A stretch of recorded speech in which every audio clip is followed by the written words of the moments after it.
www.radioticino.com.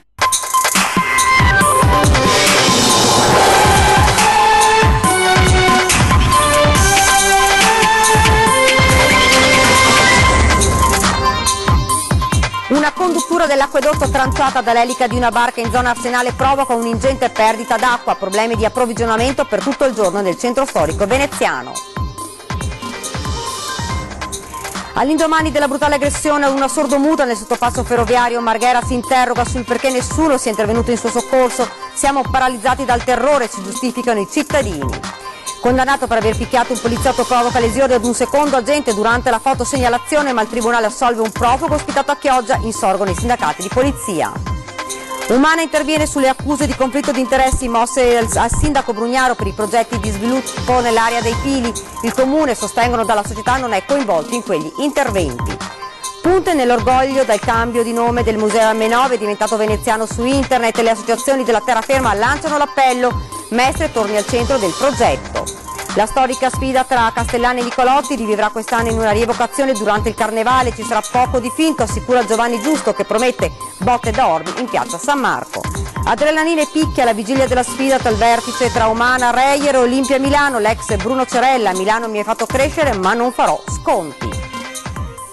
Buonasera, ben ritrovati dalla redazione di Venezia. Dunque questi titoli di oggi: danno in laguna con la rottura di un tubo dell'acquedotto che ha lasciato migliaia di famiglie praticamente senza acqua corrente. Tutti i dettagli nel nostro servizio di apertura.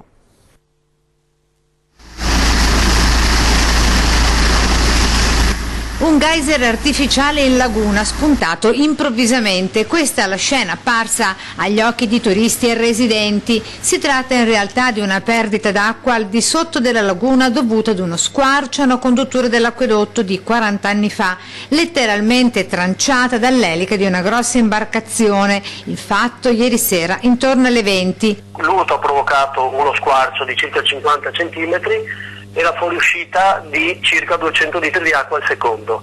I nostri uomini, gli uomini di Venezia, sono intervenuti subito, ma ovviamente trattandosi di una condotta sublagunare c'era bisogno dei sub, che sono potuti intervenire solo questa mattina con il piano. Una rottura in tutti i sensi, per la quale migliaia di famiglie di veneziani ora sono rimaste praticamente quasi senza acqua corrente. I disagi a Castello, San Marco e Canareggio, cioè in tutta la zona nord di Venezia. La situazione è più grave di quanto si immaginava. Lo squarcio è grande e quindi stanno lavorando adesso e probabilmente lavoreranno anche tutto quanto domani per rattoppare la condotta. Una volta terminati i lavori di saldatura subacquea si procederà con la conta dei danni e a chi imputarli. Da quando l'intervento è finito cominceremo a ragionare e vediamo. All'indomani della brutale aggressione ad una sordomuta nel sottopasso ferroviario, Marghera si interroga sul perché nessuno sia intervenuto in suo soccorso. Siamo paralizzati dal terrore, si giustificano così i cittadini. L'indifferenza è la ferita più grande, più lacerante delle botte e della violenza subita nella barbara aggressione. Così la 43enne sordomuta di Mestre è ancora in stato di forte shock dopo aver subito in pieno giorno la feroce rapina dai 3 richiedenti asilo nigeriani, che prima l'hanno accerchiata e poi picchiata proprio mentre lungo il sottopasso ferroviario passavano delle persone che non l'hanno aiutata. Io di là non passo, non cerco esperienze, capisco che quando c'è stata questa aggressione non si siano fermati in molti, perché la gente di questa zona ha paura, Trovo che la società si stia chiudendo ed involvendo, questo è gravissimo, sinceramente gravissimo. E siamo proprio ai piedi del sottopasso dove è avvenuta la violentissima rapina e dove si concentrano degrado, prostituzione e spaccio, ed è qui che la gente chiede ci sia un presidio fisso di polizia. Una sorveglianza fissa comunque sarebbe già un deterrente. Questa ragazza, costretta a prendere il sottopasso per via del lavoro, racconta di essere costantemente fermata dagli spacciatori per venderle droga. È una brutta zona in realtà, io abito qua con il mio fidanzato e penso di cambiarne perché uno non puoi uscire da sola cioè per gente trovi sempre o quello che ti chiama o che ti vuole vendere cose, insomma non... E adesso il nostro reportage lungo la zona del degrado nel regno degli spacciatori di seminato di siringhe utilizzate dai tossicodipendenti. Vediamo. Parallelo al sottopasso di via Rizzardi, dove è avvenuta la violenta aggressione, c'è l'altro sottopasso ferroviario, quello di via Ulloa. Qui incontriamo Alban, ragazza albanese di 30 anni, racconta come solo pochi mesi fa, sotto la minaccia di un collo di bottiglia rotto, è stato costretto a consegnare degli spacciatori il suo telefonino. Erano le 5:30 del pomeriggio. Ho paura perché loro arrivano con coltello, con un bottiglio, con qualcosa. E io non voglio fare problemi. E se tu picchia loro, dopo polizia prende me porta a galera. Loro picchiare me, loro lascia libero. Prima del sottopasso, vicino alle Acli, nell'area della scuola ex Monteverde, utilizzata come parcheggio auto da chi deve prendere il treno, proprio mentre passano le gazzelle dei carabinieri, per terra i segni di chi si è bucato da poco. Guardate, questa è soltanto una delle tante siringhe che abbiamo trovato proprio dando un'occhiata nella ex scuola elementare ora abbandonata al degrado. Altre siringhe sono sempre qua, oltre a rimasugli di preservativi, vetri rotti, bottiglie, insomma qui il degrado regna sovrano. Siringhe ovunque nel giardino dell'edificio abbandonato, ma dimora di tossici sbandati, come questa coppia di ragazzini, forse 2 fidanzati. Gente che si droga, lasciato tutto lì e non c'è nessuno che si prende in carico di queste cose. Lei la segnalazione l'ha fatta? Io ho fatto una segnalazione a Iris, del servizio del comune, ok? Io non ho visto nessuna risposta. Sebbene alto e corpulento, anche Alban, che abita qui, dice di vivere nel terrore. Qua siamo come in Afghanistan, penso io. Pericolo. Davvero, io ho paura qua a girare il notte. Qua via Piave. Ancora controlli da parte dei carabinieri della compagnia di Mestre nel quartiere Piave finalizzati al contrasto ai fenomeni di criminalità diffusa, con specifica attenzione al contrasto dello spaccio di stupefacenti, alla prostituzione e all'immigrazione clandestina. Servizi coordinati effettuati in particolare tra via Piave, via Cappuccina, via Le Stazioni e strade limitrofe hanno consentito di controllare 6 esercizi pubblici solitamente frequentati da pregiudicati, identificare complessivamente 52 persone, per lo più stranieri, sbandati e persone dedite alla attività di prostituzione.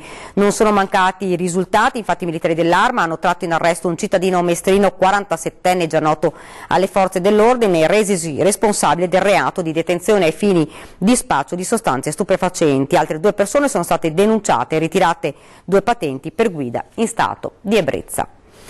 Erano quasi un centinaio fra migranti ospitati alla base di Conetta, sindacati di base ed una dozzina di esponenti di potere al popolo, la nuova lista di sinistra che si candida alle prossime politiche. Le persone che hanno partecipato all'assemblea, che chiede nuovamente una diversa collocazione per i 750 ospiti della base. L'incontro nella piazza del paese ha vissuto fra le richieste una diversa assistenza sanitaria, percorsi di accompagnamento all'incontro con la commissione che deciderà sulle richieste di asilo e soprattutto veri corsi di italiano. L'assemblea si è sciolta all'ora di pranzo, ma non si escludono ulteriori manifestazioni anche nei prossimi giorni. Arrestato per la seconda volta per aver picchiato un poliziotto dopo una condanna di 1 anno, per lo stesso motivo è stato assolto al processo per direttissima un richiedente asilo del Gambia. Era ospite nell'albergo Il Bragosso a Sant'Anna di Chioggia. Insorgono i rappresentanti sindacali dell'UGL. Siamo basiti da questa assoluzione, commenta Mauro Armelao. Le sentenze vanno rispettate, ma questo episodio probabilmente darà il via ad una serie di comportamenti simili da parte di questi profughi che ormai da tempo stanno sfidando con strafottenza le forze dell'ordine. Benché la seconda volta non avesse causato lesioni gravi come nel primo caso, conclude, giudichiamo assurdo quanto accaduto. Ed inchiesta televisiva sulla corruzione nel sistema sanitario nazionale, Zaia annuncia esposto su presunti casi illeciti dopo l'anticipazione pubblicata oggi dal Corriere della Sera. Vediamo. Corruzione negli ospedali con bustarelle passate al primario e le liste d'attesa che svaniscono in un attimo. L'inchiesta giornalistica di un programma di Rai 1 sul Servizio Sanitario Nazionale, anticipata oggi dal Corriere della Sera, ha fatto balzare sulla sedia il governatore del Veneto Luca Zaia. Già, perché tra i casi rilevati almeno 2 riguardano il Veneto. Nel primo, la paziente che telefona per un appuntamento in una struttura pubblica viene dirottata allo studio privato del medico, che peraltro poi farà lo sconto se si paga la visita senza ricevuta. Nel secondo, un primario di una non precisata ULSS veneta, nel colloquio con la paziente, che in realtà è una giornalista munita di telecamera nascosta, chiede 2.000 euro per poter effettuare subito un intervento chirurgico senza entrare nella lista d'attesa. Episodi gravissimi sui quali il presidente della regione Zaia chiede venga fatta immediatamente chiarezza dalla magistratura, annunciando la presentazione di un esposto denuncia sui fatti. È assolutamente inaccettabile che 1 o 2 mele marce vanifichino l'ottimo e faticoso impegno quotidiano di decine di migliaia di operatori che lavorano in silenzio con professionalità e competenza, scrive in una nota il presidente Zaia, consentendo al sistema sanitario veneto di essere ai primi posti in tutte le classifiche. Per questo, quando qualcuno sbaglia, deve essere identificato e punito, conclude il governatore. La società Porta di Venezia, parte del gruppo Umana, interviene sulle accuse di conflitto di interessi mosse al sindaco Luigi Brugnaro per i progetti di sviluppo nell'area dei Pili. Da tempo non mi occupo più delle mie società e da quando ho costituito il Blind Trust non potrei farlo neppure volendo. Si scrolla sbrigativamente di dosso le polemiche il sindaco Luigi Brugnaro, sotto accusa da parte dell'opposizione per il progetto di un futuro polo commerciale nell'area dei Pili, che dovrebbe sorgere intorno al nuovo palazzetto dello sport per la Reyer. Per i nostri progetti su quell'area non vi è alcun bisogno di un cambio di destinazione d'uso, sostengono da Porta di Venezia, società del gruppo Umana fondato dal primo cittadino. Il comune non è quindi coinvolto perché si tratta di aree già destinate a verde pubblico attrezzato. Dalla società non fanno mistero di aver preso contatti con diversi investitori. Un progetto definitivo però ancora non c'è, assicurano. Di certo alla Reyer serve in fretta un nuovo palazzetto e l'operazione deve essere sostenibile dal punto di vista economico, ma sarà fatta in accordo con l'attuale piano regolatore. Le spiegazioni non convincono però l'opposizione, che continua a parlare di conflitto di interesse. 2 settimane dopo della promessa fatta dal sindaco sul Blind Trust viene fuori questo progetto faraonico che sicuramente è partito ben prima del Blind Trust e quindi si conferma una volta di più il grandissimo conflitto di interesse dilagante su tutto il territorio comunale del sindaco. A prescindere dalla necessità o meno di un cambio di destinazione d'uso, sostiene il Movimento 5 Stelle, il comune è già coinvolto in interventi su quell'area finanziati da risorse pubbliche. Addirittura la pista ciclabile da 4 milioni di euro finanziata dal governo Renzi serve soltanto a dare una maggior valorizzazione ai suoi terreni, fronte laguna. Verso le elezioni del prossimo 4 marzo, che ricordiamo oltre al nuovo Parlamento serviranno anche per le elezioni dei sindaci e dei consigli comunali. A San Donà di Piave il centrodestra prova a scalzare il sindaco uscente, ma la prima sfida sarà quella di trovare un candidato unico.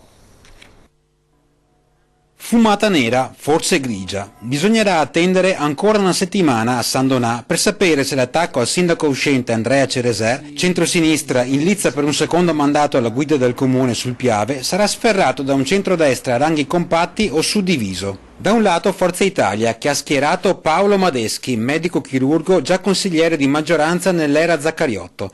Dall'altro Francesca Pilla, titolare dell'omonima farmacia in centro e nipote di Franco Pilla, già senatore e sindaco della città negli anni 60. Senza tessere di partito, ma sostenuta in primis dalla Lega Nord. Con lei anche Fratelli d'Italia, alcuni forzisti e diverse componenti civiche. Oggi l'incontro fra le varie parti per confermare la necessità di arrivare ad un compromesso su un nome unico. Il problema dei 2 candidati sindaci per il momento non è stato affrontato, sarà affrontato e sarà risolto nelle sedi delle segreterie provinciali o regionali o meglio nazionali. Sì, perché la partita per le comunali si gioca anche sul tavolo delle elezioni nazionali. In ballo prima di tutto il candidato da mettere nei collegi uninominali di Camera e Senato e poi di conseguenza il nome per il comune. Ed è giusto che sia così, cioè immaginiamo che non si trovi l'unità. Il candidato che sarà il 4 marzo nel collegio uninominale del Veneto Orientale Se fosse della Lega perderebbe i voti di Forza Italia, se fosse di Forza Italia perderebbe i voti della Lega, quindi è tutto interesse della segreteria nazionale che si trovi questa unità. Volontà unitaria che pare essere dettata prima di tutto dai numeri in città, e se il prezzo da pagare per uno schieramento diviso rischia di essere troppo alto, la soluzione potrebbe essere, come è stato per Treviso, un ticket sindaco-vice sindaco tra Pilla e Madeschi. Il modo di risolvere la questione sarà proprio quello di capire chi è disponibile a fare un passo indietro nell'interesse di questa unità. Secondo me la Lega ne ha già fatti molti, cioè, compreso quello di rinunciare ad avere un candidato sindaco della Lega. E alle elezioni del prossimo 4 marzo, accanto ai partiti maggiori, vi saranno anche i candidati della neonata formazione Grande Nord. Rilanciare la questione settentrionale è l'obiettivo del nuovo partito Grande Nord, che sta raccogliendo firme per presentare i propri candidati alle politiche su base territoriale. Nel momento in cui tutti hanno tolto la parola Nord, noi invece l'abbiamo messa e corriamo con il simbolo di Grande Nord, dove per Grande Nord si intende Liguria, si intende il Piemonte, Lombardia, Veneto, Friuli ed Emilia Romagna, ma soprattutto Veneto. Il programma del partito, composto per la stragrande maggioranza da ex leghisti, ripropone alcuni antichi cavalli di battaglia del Carroccio, graduatorie regionali per gli insegnanti delle scuole, la tutela delle tradizioni locali, la difesa della cultura cattolica e il contrasto all'oppressione fiscale. La questione settentrionale, la questione del Nord, la questione delle imprese del Nord, dei lavoratori del Nord non è stata risolta e è ancora in piedi. Noi da oggi ci proporremo, se avremo la fortuna di avere qualche parlamentare che verrà eletto a Roma, a difendere come sindacato del Nord. Ed ora ci fermiamo, c'è la pubblicità.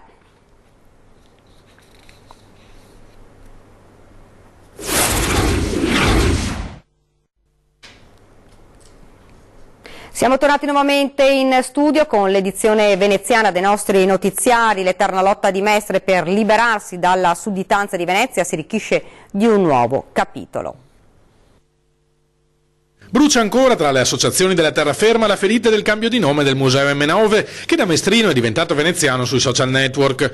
Nonostante la parziale marcia indietro e le rassicurazioni di Fondazione Venezia, un nutrito gruppo di sostenitori dell'identità mestrina si è radunato in mattinata sotto i portici dell'emeroteca in piazza Ferretto per lanciare un messaggio ai gestori del futuro polo museale. C'è stato un po' di sussulto, diciamo, cittadino, noi abbiamo raccolto gli umori delle persone e abbiamo pensato di farci sentire. L'M9 deve essere il primo museo della città di Mestre e non il 43esimo di Venezia, invocano le associazioni. La terraferma deve essere centrale nei contenuti culturali di questa istituzione, assumendola come esempio delle trasformazioni nella società, nella cultura e nel modo di pensare, conseguenti allo sviluppo industriale del Novecento.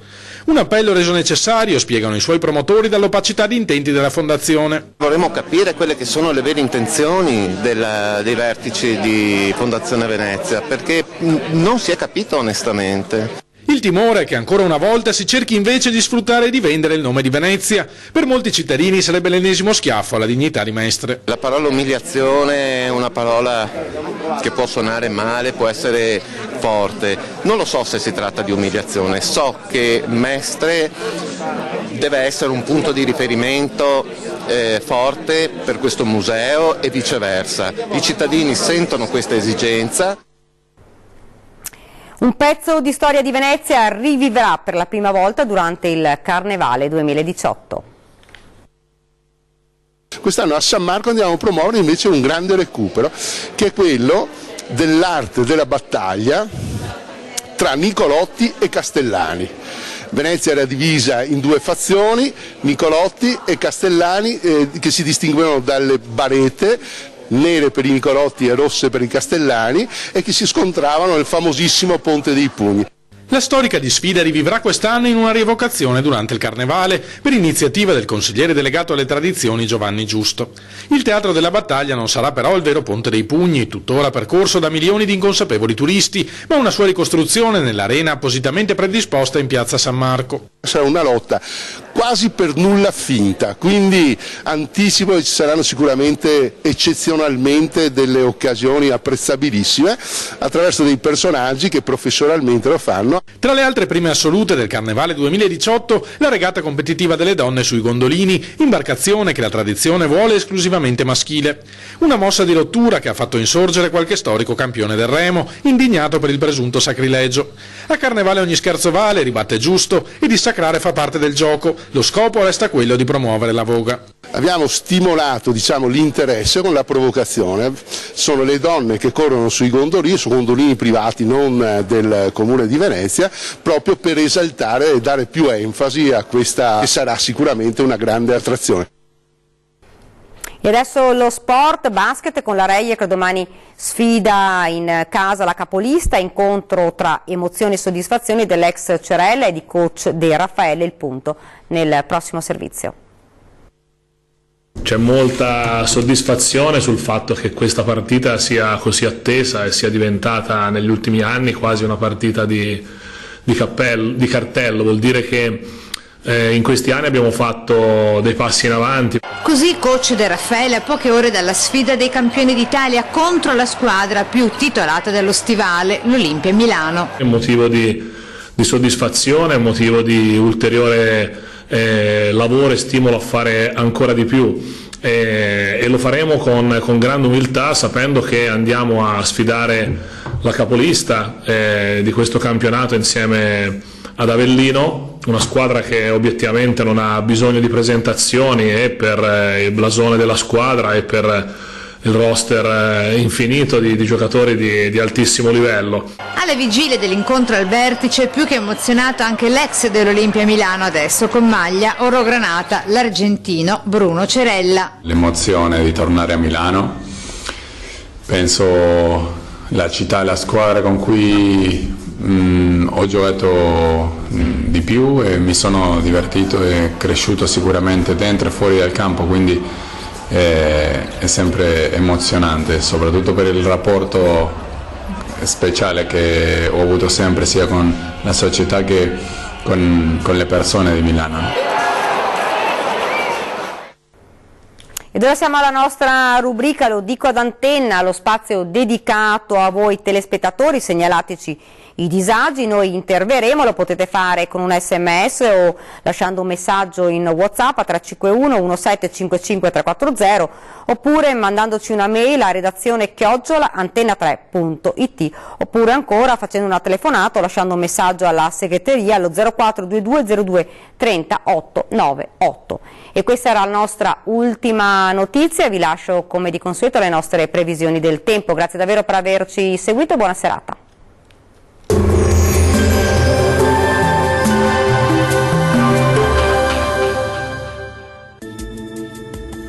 Qualche nube in più sulle nostre regioni in questa domenica 14 gennaio, tuttavia il tempo si manterrà asciutto, non sono previste precipitazioni degne di nota. Vediamo il dettaglio.